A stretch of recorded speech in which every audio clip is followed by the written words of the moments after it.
Welcome back to another Crowd Control. Look who's here. It's not Ryan, it's Jeremy. We brought him here for one particular reason. That's not true. He just happened to be here this weekend. I was going to say for one thing. They only brought me here for one thing. But I'm glad he's here because we're going to be talking about a game in the middle of the video here that he's going to be far more the expert on. But the first one we're going to talk about is Winds of Numa, Sera. This is one that we actually did content on already on the channel, so if you want more of a deep dive, you can check that one out. But this is actually launching now. We had early access to it. This is a kingdom building game, very, very abstracted. Jeremy loves opening things up and looking at them. I know nothing about this game. He knows nothing about it. I know a little bit about it, but it's been a minute. But it is an abstracted game where you're building a kingdom, and the turn is very simple. First of all, it has beautiful, beautiful artwork and production. They're fire. Yeah, it is really, not final artwork, but nicely done. But on your turn, you're going to start by, in one phase, pulling a card off the deck, and it's kind of like an event sequence, but you pull this card, and these cards could be one of a few different things. They'll have an icon on them that says, just flip this over, announce it to the table, and resolve it. Or they might be cards that you add to your hand that you can use, because there's going to be a lot of secret information in your hand that you use during combat and some other things. But then in your second turn, you're either going to attack or build. And may I? Yeah. The building is really interesting. Everyone has this player board like this, and the building is basically this tech tree, if you will. Yeah. You start at the top, and you build another thing. Oh. And these things grant powers and whatnot. If you're not building, you're attacking other people. One of the cool things about attacking is this part of the player board. First of all, by the way, this is a dry erase board, so you keep track of all of your ongoing stats with a dry erase marker. It was pretty cool, I have to say. That looks interesting. I was a little skeptical at first, but that was pretty interesting. The world. Well, this is based on a graphic. It's based on a graphic novel. Oh, wow. Like, yeah, this is. These came first. And I can actually read that, so that's good. Like they give these big lore books. I will actually read that then. I too am one who prefers pictures over text. I'll take the pictures over the text. But when you combat, you're going to have, each character is going to have effectively 3 characters that are their successors. So you order those at the beginning of the game so that one guy is taken out, the next person succeeds them, and each of them have a different power. Sort of like Marvel vs. Capcom style. I don't know. I mentioned this to Ryan. It reminded me, if you've ever played the Star Wars deck building game, this aspect, not the game in general, but that aspect reminds me of the bases, because you have a stack of bases, and once you destroy a base, you remove it, and a new base comes in with new powers, so it changes things up. It's very, very interesting. That's interesting. And if you want to see more content on it, go check out Shelfside. Did a whole playthrough of it. So you can watch them play through the game. Cool. But the next one we want to talk about is his strong suit. It's the solo game. It's 20 strong Tanglewood. Okay, so 20 strong, the whole system. There was 3 games the first time. There was the Too Many Bones one, the Space one, and the other one is escaping me. They have a Hoplockus one, right? Hoplockus, right. And this one is continuing that system, but each one of them has their own different mechanics. They just use the same 20 dice. 17 of them you're going to be chucking. They're different colors and different rarities of hits. And then you have 3 which represent your stats. One is health, one is like, depending on what the game is, and then the other one is refresh, so how many dice you get back. Because in the system, you chuck the dice, and how many dice you use, you'll only get a certain amount back. Now, you can upgrade those, and the games have different ways of upgrading those, but that's generally the system. So this Tanglewoods games, of course, has the different types of characters, like the Pied Piper, Red Riding Hood. May I interject? All his artwork, by the way. Yeah, it's by and Manny the game Tremblay. Itself is from Manny Tremblay, who his company ridiculous. just joined. But he went to them, I think, after playing 20 Strong and said, I have an idea. Right. So this is absolutely beautiful artwork, of course. But in this game, you're basically going on you're traveling to a house, and it looks sort of like Slay the Spire. 100%. You're kind of traveling through different trains to the things, and then you have like kind of a day and night cycle to the cards, which changes how the baddies are. Now, if you remember some of the 20 Strong games, they all have like 3 characters that you're kind of like fighting. This kind of predicts your path, and then you're facing off what I've seen in the Big Bad Wolf, and they have bosses behind them. If you take out those bosses, they make Big Bad Wolf easier to fight. If not, they join the fight with Big Bad Wolf. And it just plays out, like I said, sort of like a Slay the Spire path. So if you're familiar with that type of game, it's not that game 100%. Of course, it's 20 strong system, so definitely give that one a go. I mean, come on, it was in my top 10 last year. He loves it. I'm not a big Super biased, but Yeah. honestly, I think this is a super strong recommend for people who are even getting into solo games and like a little meat and crunch on this stuff. Yeah, I don't play a lot of solo games, but I definitely want to try this one. It sounds really cool. The Slay the Spire thing was very appealing. Yeah.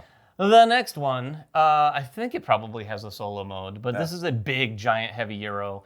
We're also going to have content up on the channel very soon, and that is Luthier, or from what I've heard from other people, Luthier. Luthier. I don't know which is pronounced, but you let us know in the comments. Amadeus. Oh boy. Oh boy. Amadeus. This is what happens when Ryan's not here. Amadeus. And I think I like it. Luthier is a big, heavy Euro. You check out our other content, but just to give you a quick overview, it's worker placement, but that worker placement has kind of a blind bidding aspect to it because you're putting chips out of different values in different locations. If your chip's higher than mine, you're going to resolve yours first there. And speaking of resolving, that's the other twist. Once all the chips are out, the first player gets to choose first. We're resolving here. Yeah. So the order in which the areas resolve is up to the player, the active player. So if you place here in this place where you maybe needed to collect resources or do something so that when you go over here, you can do this other thing, Jeremy might foil those plans by resolving that first before this. So it's got some interesting tension there. Not to mention, this is from Paverson Games, who did Distilled. Very thematic, highly This thing thematic is game. dripping in theme, and it's beautifully done too. He's got Vincent Dutray art. Like, he is swinging for the fences for sure on this one. I didn't remember how The resolution. I was more remembering like people are hiring you to make instruments. You have like kind of a time where you need to make sure you have the things in order to do that. There's like a performance thing in the middle. There's performance, there's building instruments. Those were the tidbits that I remember, but I forgot how interesting that system was. So it's got a lot of interesting systems going on. The only other one I want to mention is the patron system, which we deep dive a little bit. And you get these patrons on your player board, and they have cubes that represent their patience with you. Okay. And at the beginning of each turn, you move the cube. That's what I'm saying. You get so the a gift system. from them. Yeah. But if they get to the end, they've lost patience. But you can keep them happy slowly by doing things that they want, like building certain instruments or this and that. And then it resets their patience cube, so you can kind of milk them a little bit. That's what I remember the most. That's a really interesting game. Yeah. Of course, heavy games, it depends if it works for you. And of course, something that's very dynamic like that and players can control you, that may be something you want to take a look at and see if that's for you. Yeah, it is a beast of a game for sure. Game. The last one we want to talk about is Wandering Galaxies. This is one we are going to have some content. We just haven't gotten around to it. We got this pretty close to when they launched. Yeah. You know more about these sorts of games than I do. You played more Forgotten. Was it Forgotten Waters? Yeah, I'm trying to make David forget about this prototype. I'm trying to figure out a way to get it out. You're not getting it. I have to do content on it, man.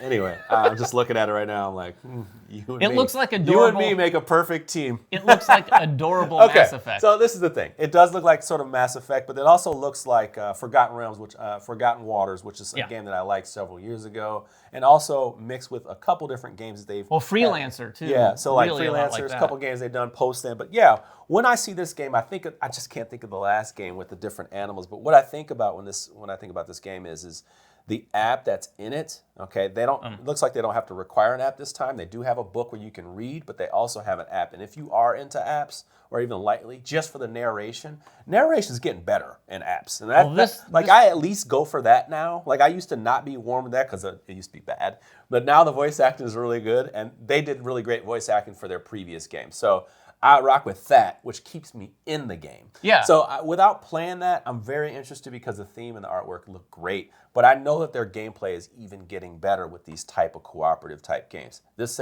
plays at one. You're probably gonna have to juggle multiple characters. I'm just guessing. Yes, for sure. There's a lot of. It looks like it's got a lot of character building. I see the shipboard here. Yeah, there's all sorts of shipboards. That's got me going right there. So every player in the game is going to take control of various stations on the spaceship. And you're going to be, this is more sandbox, I think, than any of their other games because there's this whole star system. I'm looking at that. By the way, I'm watching this through your eyes because I have no idea. I'm just looking at the box. Yeah, he knows more than I do. Speaking of which, I do want to make a point. It does require the app to play. It says entry book. That's what I was saying. That's what I was saying. It says entry book. App or entry book to play. But like Jeremy said, I recommend the app. Not only the voice acting, but the writing itself in these games is really fun. Like, you're meant to have a good time with this. This is not a serious, hardcore, dark game.